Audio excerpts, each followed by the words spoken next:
Alright guys, in this video, I'm going to show you how to make your vocal sit on top of the beat and not conflict with the beat so that your vocal can stand out. For this example, I'm going to use a demo vocal I did over a beat. Now listen for the low frequencies. When you're getting us your eyes, when you can't get a message, and you're running so fast, when you're ready selling methods, you're running for the lies, I'm not saying nothing, but it's every single night. So the problem frequency that happens with your vocals sitting over top of the beats is the lower frequencies. Lower frequencies, when they overlap and they clash, they actually cancel each other out. And because the waves are so slow, we hear the volume dissipate and we hear the volume go down into what's called wave interference. Okay, so what happens is the lowest part of my vocal, usually around 100 hertz, it depends on your octave and how you speak. This area from about 100 to 200, this is called the fundamental frequency, the lowest frequency of the vocal. And then the second harmonic, which is a multiple, you times 2, the lowest frequency of your vocal. These are the areas that conflict with the bass, okay, because they're slower, so they have a lot more time to overlap and cancel out with the bass of the track. So this is the area we need to focus on. So what we want to do is have our vocals stand out in this specific range so that the beat does not conflict with the vocal. And so we need to clear room in the beat in this specific range. There are multiple ways you can prevent the conflict in the lower frequencies. Without boring you guys to tears, I'll show you a couple ways. The first way is a multi-band compressor. What we have to do is go to the vocal channel and right click the up arrow and then go to sidechain to this track. Then we can load up a multi-band compressor like FabFilter Pro MB, for example. You click on your settings tab, go to your processing, and then make sure you right click and select your vocals as the stereo sidechain input. This is important because we're going to set up the compressor for a sidechain input. We want to lower the frequencies from about 100 to about 240 in this case. So we're going to click a zone and create that zone. Next, we're going to click on the expert tab and go to external input. Okay, we're going to lower the attack to 0 and the release to 0 so that the compressor works very fast. And then we're going to lower the threshold so that it's compressing the beat every time the vocal comes in. Here's without.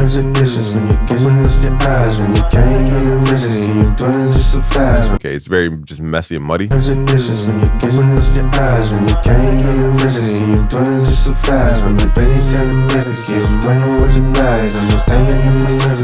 Okay, so now you can hear that the vocal is carved out in that lower space. The vocal is carving its own space. Now that's not going to fix the vocal and make it just stand out automatically because that's only one frequency zone. And the way our ear is set up with the Fletcher-Munson curve, you can understand that lower frequencies are harder to hear in the vocal than higher frequencies for the most part. Usually the easiest frequencies to hear are about 500 to 5,000 hertz. Okay, so in that zone, that's where you're going to hear the loudness of the vocal. So if your vocal's not louder than the beat, you need to focus on 500 to 5 kilohertz. If the vocal is conflicting with the beat and it sounds muddy and it's getting lost in the mix, it's probably because of those lower frequencies that are clashing. Now there's another plugin called, in the Patcher plugin of FL Studio, called the Ulian Multiband Sidechain. In short, you need to set up the sidechain. This is a little more complex. You click on the map tab and remember you have to go to your vocal first and right click the up arrow, go to sidechain to this track. Once you load up Patcher, there are presets in Patcher. Click on the presets and then go over to the Ulian tab and find this multiband sidechain here. So what we need to do is go to the mapping section. You need to right click on where it says from FL Studio, go to outputs, go to audio, and you need to activate the vocals as an input. From here, you left click this dot and you pull it down to where it says connect sidechain here. It is a little complex, and to me, this doesn't have the greatest sound either. If we go to the surface mode, I'll exaggerate this so you guys can hear. But what it will do is basically squash the beat in certain areas.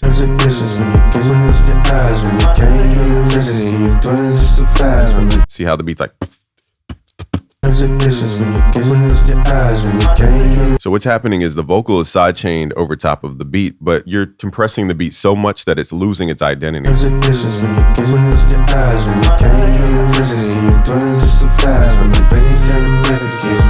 That's why I don't recommend that technique. It is native to FL Studio, but it's not the greatest sound because all you're doing truly is just lowering the beat, making the beat less effective. Now the vocals are standing out, but it's at the cost of the beat losing its identity. So that's the second option. Now the third option, which is the best, is using a plugin called Soothe. This plugin is not cheap, okay? It's by OEK Sound, I believe. So firstly, again, we have to look at the different portions of the vocal and where is this vocal conflicting. So in Soothe 2, we can set up what's called a low pass filter to target only frequencies below a certain point, in this case 800 hertz. I put it at 48 dB per octave. From here, we need to turn on the sidechain input and we need to go to the settings tab, go to processing, right click and select your vocals as the input. What this will do is Soothe will listen for the vocal and any frequencies that are clashing with the beat, it will lower those frequencies. So we can put it on hard mode and turn up the depth, make sure your attack is fast and your release is fast. So it's carving out those lower frequencies that are similar within the beat and the vocal so that they don't mask each other. I'll get into what masking is in a second, but basically it's carving out the conflicting frequencies.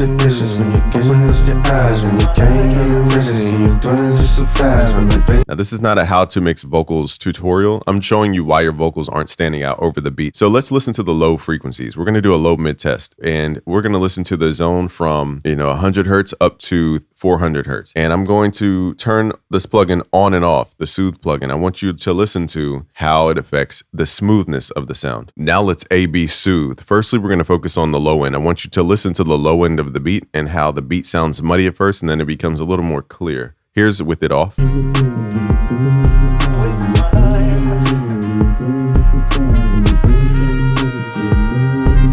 Now we're turning it on.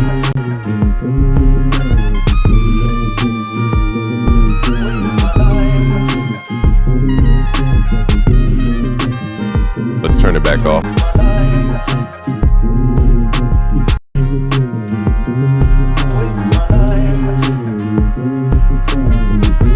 Let's turn it back on.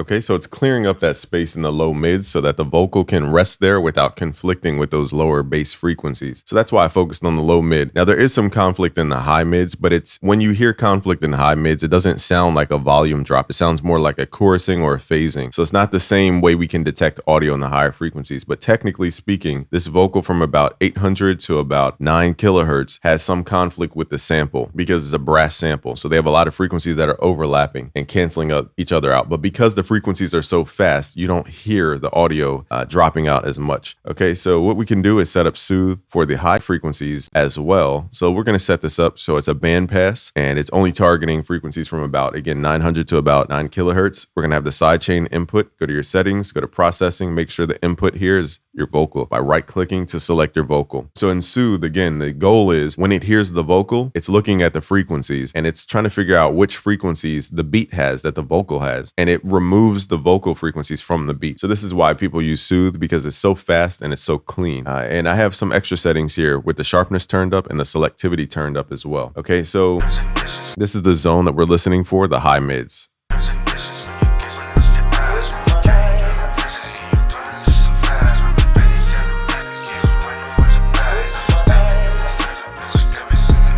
So listed here are the frequencies that are technically clashing with the beat, but because there's so many and so many harmonics and overtones, it's hard to hear the actual phase cancellation of these sounds. So we could use this for extra clarity.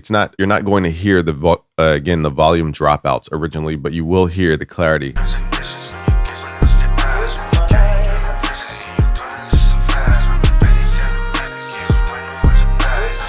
So let's combine these two, the low mid and the high mid of Soothe. So now we can understand what the vocal sounds like with taking out all those frequencies from the beat.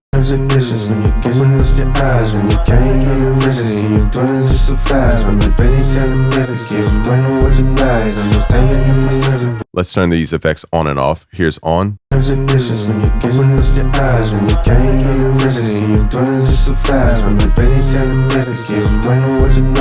turn them off. Let's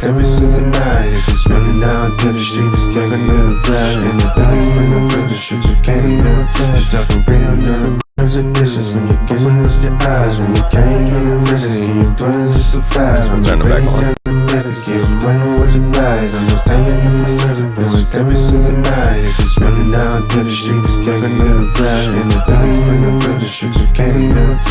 I'm using these vocals because they're so hard to identify. It makes it even clearer that what these plugins are doing is creating clarity within the vocal stack. So that's why I'm using these demo vocals. And that's how you clear room in your beat for your vocal. Again, you could use this plugin Soothe. It's the best option right now. There are other options, but as you heard, they're not as good. So thank you for watching. It's Game from BusyWorksBeats.com.